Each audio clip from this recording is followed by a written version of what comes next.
हमारा मकसद ज़ायरीन की खिदमत। कारवाने कमर बनी हाशिम टूर लखनऊ इंशाअल्लाह आशूर व अरबईन करबलाए मुअल्ला में। ज़ायरीन जल्द से जल्द राब्ता करें। आशूर करबला में क़याम 14 दिन। रवानगी इंशाअल्लाह 13 सितंबर 2018, वापसी 26 सितंबर 2018। हदिया 65,000 रुपए। अरबईन करबला में क़याम 14 दिन। रवानगी इंशाअल्लाह 19 अक्टूबर 2018, वापसी 3 नवंबर 2018। हदिया 90,000 रुपए। Full flight Lucknow to Lucknow.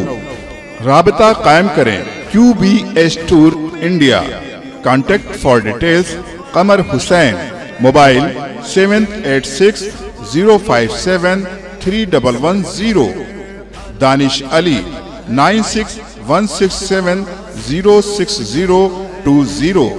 Zaigham Mirza 9936 494 786।